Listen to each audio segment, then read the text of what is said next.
Hello friends, बृहस्पतिवार का व्रत बहुत ही शुभ माना जाता है और सभी ग्रहों में सबसे ज़्यादा पूजनीय और गुरु माने जाते हैं। आज मैं आपको बृहस्पति देव की व्रत कथा सुनाने जा रही हूँ। बृहस्पतिवार पर व्रत में बृहस्पति देवता का व्रत किया जाता है। बृहस्पति देवता समस्त देवताओं के पूज्य गुरुदेव हैं। इस व्रत को करने से बृहस्पति देवता प्रसन्न होकर धन धान्य विद्या बुद्धि पुत्र पौत्र आदि प्रदान करते हैं और व्रत करने वाले व्यक्ति की सारी मनोकामनाएं पूरी होती हैं। इस व्रत को करने से घर परिवार में सदैव सुख शांति बनी रहती है और समस्त विपत्तियां दूर होती हैं। इस प्रकार यह समस्त मनोकामनाओं को पूरी करने वाला और उत्तम फल देने वाला व्रत होता है। बृहस्पतिवार व्रत कथा। प्राचीन काल में भारतवर्ष में एक बड़ा प्रतापी और दानी राजा राज्य करता था। वह प्रतिदिन नियम से मंदिर में भगवान का पूजन करने जाता था। वह ब्राह्मण और गुरु की सेवा करता था। उसके द्वार से कोई भी याचक कभी भी निराश होकर नहीं लौटता था। वह प्रत्येक बृहस्पतिवार को व्रत करता था और परंतु यह सब उसकी रानी को अच्छा नहीं लगता था। वह ना तो व्रत करता था, न भगवान की पूजा करती थी और न किसी भी को भी एक पैसा दान में देती थी। वह राजा को भी ऐसा करने से मना करती थी, लेकिन राजा नियम व्रत से पूजा दान आदि कार्य करता थे। एक दिन राजा शिकार खेलने के लिए वन को चला गया। महल में रानी और दासी थी। उस समय बृहस्पति देव साधु के रूप में महल के दरवाजे पर भिक्षा मांगने आए। साधु ने रानी से भिक्षा मांगी तो वह बोली, हे साधु महाराज, मैं इस दान और पुण्य से परेशान हो गई हूँ। इस कार्य के लिए तो मेरे पतिदेव ही बहुत हैं। इस समय में वे यहाँ नहीं हैं। मुझे गृह कार्यों में समय नहीं मिल पाता। मैं सोचती हूँ कि इस धन के करने से तो निर्धन ही अच्छा है। फिर यह सारा धन काम धाम तो नहीं करना पड़ेगा। इसीलिए आप कोई ऐसा उपाय बताएं कि सारा धन नष्ट हो जाए और मैं आराम से रह सकूं। साधु वेशधारी बृहस्पति देव ने कहा, हे देवी, तुम ये क्या कह रही हो? भला संतान और धन से कोई दुखी होता है? हे देवी, इन दोनों को तो सभी चाहते हैं। पापी भी धन और पुत्र की इच्छा करते हैं। यदि तुम्हारे पास धन अधिक है तो उसका सदुपयोग करो। भूखे मनुष्यों को भोजन कराओ, वस्त्रहीनों को वस्त्र दो, प्याऊ लगवाओ, ब्राह्मणों को दान दो, धर्मशाला, कुआं, बावड़ी आदि का निर्माण करवाओ, निर्धनों की कुंवारी कन्याओं को विवाह कराओ, साथ ही यज्ञ आदि करो। इस प्रकार के कर्मों से तुम्हारा और तुम्हारे कुल का यश परलोक में फैलेगा और तुम्हें स्वर्ग की प्राप्ति होगी। परंतु रानी पर साधु की बातों का कोई प्रभाव नहीं पड़ा। उसने कहा, हे साधु महाराज, मुझे ऐसा धन नहीं चाहिए जिसे मैं अन्य लोगों को दान देती रहूं, जिससे रखने और संभालने में ही मेरा सारा समय नष्ट हो जाए। साधु ने कहा, हे देवी, यदि तुम्हारी ऐसी ही इच्छा है तो जैसा मैं बताता हूँ वैसा करना। इससे तुम्हारी यह इच्छा पूरी हो जाएगी। तुम बृहस्पति देव के दिन घर को गोबर से लीपना, अपने केशों को पीली मिट्टी से अच्छी तरह धोना, स्नान करना, राजा उस दिन हजामत करवाएं, मांस मदिरा का सेवन करना और कपड़े धोबी के यहाँ धुलने डालना। इस प्रकार 7 बृहस्पतिवार तक करने से तुम्हारा सारा धन नष्ट हो जाएगा। यह कहकर साधु महाराज रूपी बृहस्पति देव वहाँ से चले गए। साधु ने जैसा कहा था, रानी ने 7 बृहस्पतिवार तक वैसा ही करने का निश्चय किया। साधु के कहे अनुसार कार्य करते हुए अभी 3 बृहस्पतिवार ही बीते थे कि बृहस्पति देव के कोप से उसकी सारी धन संपदा नष्ट हो गई। भोजन के लिए भी वे दोनों तरसने लगे तथा सांसारिक भोगों से दुखी रहने लगे। तब राजा ने रानी से कहा, हे रानी, तुम यहाँ रहो, मैं परदेश जाता हूँ। यहाँ मुझे सब मनुष्य जानते हैं। मैं यहाँ भीख भी नहीं मांग सकता हूँ। देश चोरी परदेश भीख बराबर होती है। यह कहकर राजा परदेश चला गया। वहाँ उसे और कुछ से कमाना न मिला तो वह जंगल में लकड़ी काट कर लाने और शहर में ले जाकर बेचने लगा। इस प्रकार वह राजा अपना जीवन व्यतीत करने लगा। इधर राजा के बिना रानी और दासी दुखी रहने लगे। उन्हें किसी दिन भोजन मिलता, किसी दिन वह बिना भोजन किए जल पीकर ही रह जाती। एक बार रानी और दासी को 7 दिन तक भोजन नहीं मिला तो रानी ने अपनी दासी से कहा, यहाँ पास के ही नगर में मेरी बहन रहती है, वो बहुत धनवान है। तो उसके पास जा और उससे 5 सेर बेजर मांग ला, जिस पर कुछ दिन के लिए तो हमारा गुजर हो ही जाएगा। दासी रानी की बहन के यहाँ गई। उस दिन बृहस्पतिवार था। रानी की बहन उस समय बृहस्पतिवार की पूजा कर रही थी। दासी ने रानी की बहन से कहा, हे रानी, मुझे आपकी बहन ने भेजा है, मुझे 5 सेर बेजर दे दो। दासी ने कई बार कहा, परंतु रानी की बहन ने कोई उत्तर नहीं दिया, क्योंकि वह उस समय बृहस्पतिवार की व्रत कथा सुन रही थी। जब रानी की बहन ने दासी को कोई उत्तर नहीं दिया तो वह बहुत दुखी होकर लौट गई। लौटकर उसने रानी से कहा, हे रानी, आपकी बहन तो बहुत ही घमंडी स्थित है, वह छोटे लोगों से बात भी नहीं करती है। मैंने उससे कहा तो उसने कोई उत्तर नहीं दिया, मैं वापस चली आई। रानी बोली, इसमें उसका कोई दोष नहीं है, बुरे दिनों में तो कोई सहारा नहीं देता, अच्छे बुरे का पता विपत्ति के समय ही चलता है, जो ईश्वर की इच्छा होगी वैसा ही होगा, यह सब हमारे भाग्य का दोष है।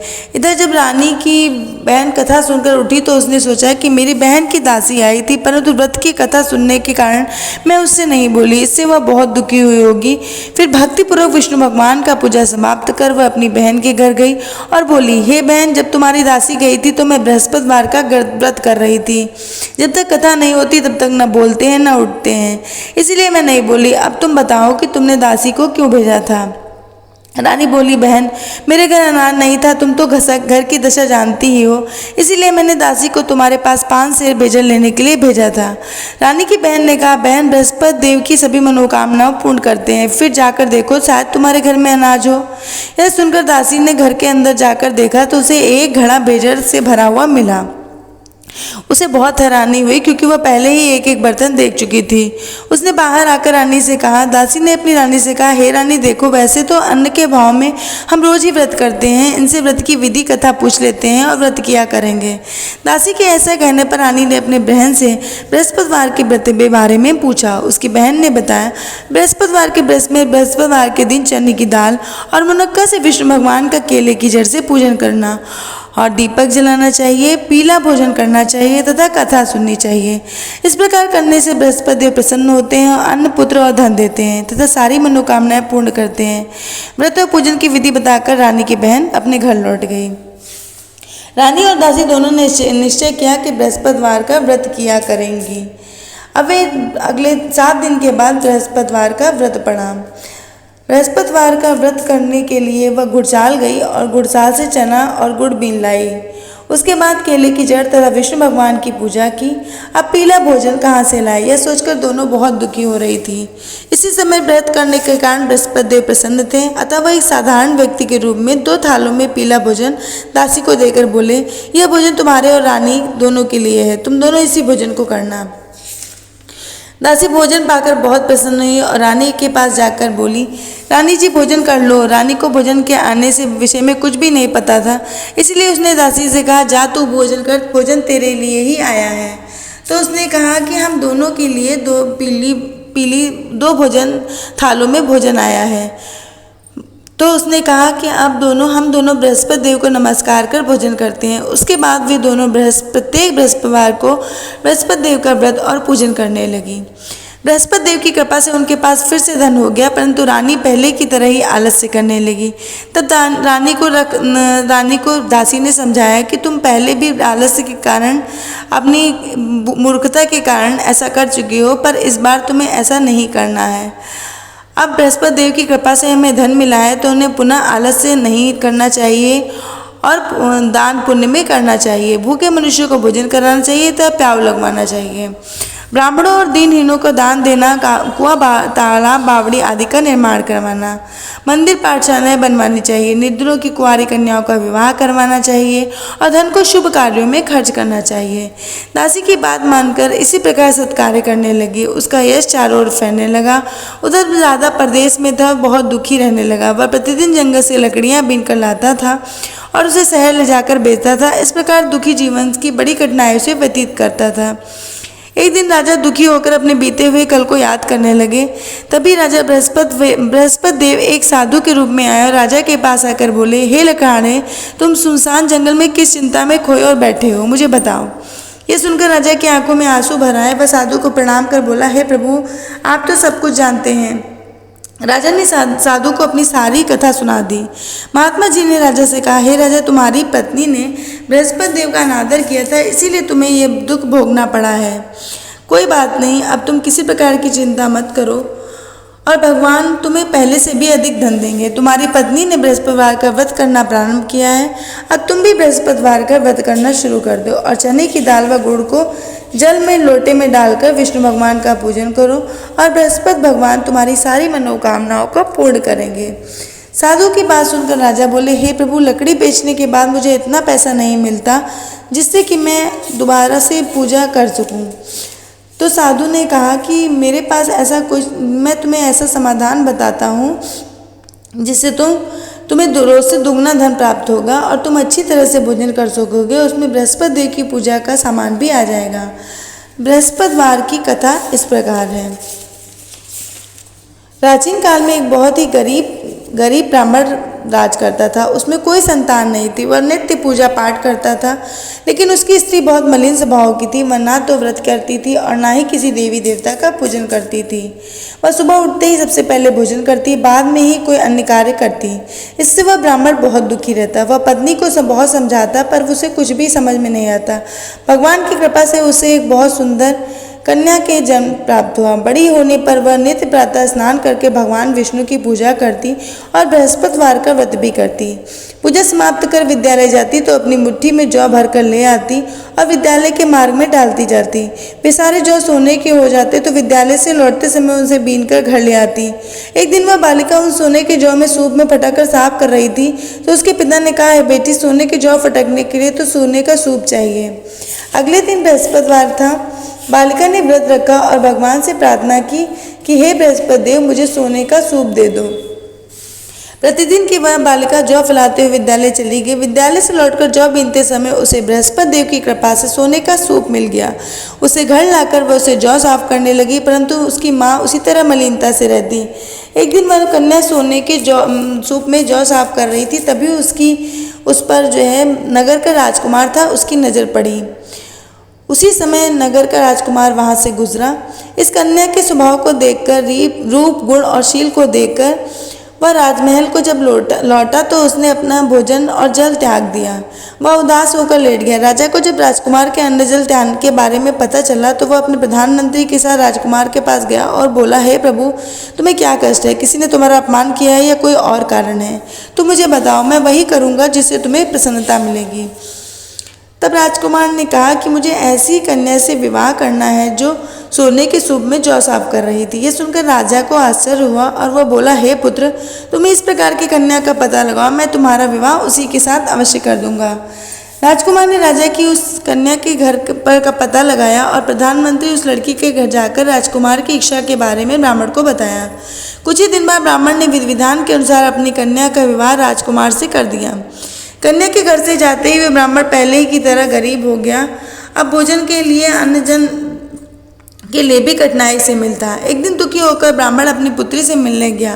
कन्या के पिता ने दुखी देखा अपनी माँ का हाल पूछा। ब्राह्मण ने सारा हाल बताया। कन्या ने अपने पिता को थोड़ा सा धन देकर इस प्रकार विदा किया और ब्राह्मण को समय सुखपूर्वक व्यतीत किया। लेकिन कुछ दिनों बाद फिर वही हाल हुआ। ब्राह्मण फिर अपनी कन्या के यहाँ गया और सारा हाल बताया। उसने कहा, हे पिताजी, आप माताजी को यहाँ लेवा लाइए और मैं उसे व्रत की विधि बता दूंगी जिससे उसकी सारी गरीबी दूर हो जाएगी। ब्राह्मण घर गया और अपनी पत्नी को साथ लेकर अपनी पुत्री के पास पहुंचा तो पुत्री ने अपनी माँ को समझाते हुए कहा, हे माँ, तुम प्रातःकाल उठकर सबसे पहले स्नान आदि कर विष्णु भगवान का पूजन किया करो, इससे तुम्हारी सारी दैत्यता दूर हो जाएगी। लेकिन उसकी माँ ने उसकी एक बात न सुनी।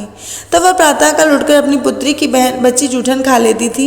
एक दिन उसकी पुत्री को बड़ा गुस्सा आया और रात में उसने एक कोठरी से सारा सामान निकालकर अपनी माँ को उसमें बंद कर दिया।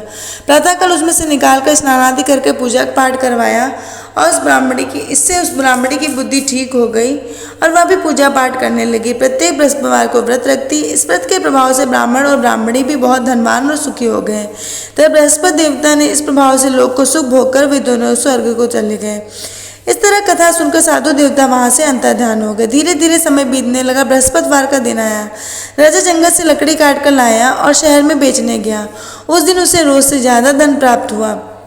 राजा ने चना गुड़ लाकर बृहस्पतिवार का व्रत किया। उस दिन से उसके सारे क्लेश दूर हो गए, परंतु अगले बृहस्पतिवार को व्रत करना भूल गया। इस वजह से बृहस्पति देव नाराज हो जाने के कारण उसे बहुत कष्ट झेलना पड़ा। उस दिन उस नगर के राजा ने एक विशाल यज्ञ का आयोजन किया और उसमें से अपने पूरे राज्य में घोषणा करवा दी कि आज कोई भी भोजन नहीं बनाएगा, सभी लोग मेरे यहाँ भोजन करेंगे। राजा के आदेश के अनुसार राजा के सभी निवासी राजा के भोजन में सम्मिलित हुए, परंतु लकड़हारा थोड़ी देर में पहुंचा। इसलिए राजा ने उसे अपने साथ महल में ले जाकर लकड़हारे को भोजन कराया। रानी की दृष्टि उस खूंटी पर पड़ी जिसपे उसका हार टंगा था। रानी ने सोचा कि अवश्य मेरा हार इस लकड़हारे ने चुराया है। उसने उसी समय उसे बंदी बनवा लिया। जब लकड़हारा बंदी गृह में गया तो दुखी होकर सोचने लगा कि जाने किस जन्म के पाप में भोग रहा हूँ जिससे मुझे इस प्रकार का दुख मिला। साधु को याद करने लगा जो उसे जंगल में मिला था। उसी समय बृहस्पति देव साधु के रूप में प्रकट हुए और उसकी दशा को देखकर बोले, हे राजा, तूने बृहस्पतिवार का व्रत किया। साधु के रूप में प्रकट हुए और उसकी दशा को देखकर बोले, हे राजा, तूने बृहस्पति देव का व्रत नहीं किया, इसलिए तुझे दुख मिला है। अब तू चिंता मत कर। अगले बृहस्पतिवार का दिन तू उसे बंदी गृह के दरवाजे पर 4 पैसे पड़े मिलेंगे। उनसे तू बृहस्पतिवार का व्रत और पूजन करना तो तेरे सारे कष्ट दूर हो जाएंगे। अगले बृहस्पतिवार के दिन उसे बंदी गृह के द्वार पर 4 पैसे पड़े मिले। राजा ने पूजा का सामान मंगवाया और कथा कहकर प्रसाद बांटा। उसी रात बृहस्पति देव ने उस नगर के राजा को स्वप्न में कहा, हे राजा, तूने जिस व्यक्ति को बंदी गृह में बंद कर रखा था वह निर्दोष है। वह एक अन्य नगर का राजा है, उसे छोड़ दे। रानी का हार उसी खूंटी पर लटका हुआ है। अगर तू उसे नहीं छोड़ेगा तो मैं तेरे राज्य को नष्ट कर दूंगा। प्रातःकाल उठकर राजा ने खूंटी पर हार को टंगा हुआ देखा तो उसने लकड़हारे को बुलाकर क्षमा मांगी और राजा के योग्य सुंदर वस्त्र आभूषण देकर उसे विदा किया।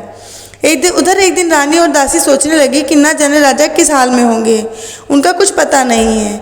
उन्होंने बृहस्पति देव से प्रार्थना की और भगवान ने रात में राजा को स्वप्न में कहा, हे राजा, उठ, तेरी रानी तुझे याद कर रही है।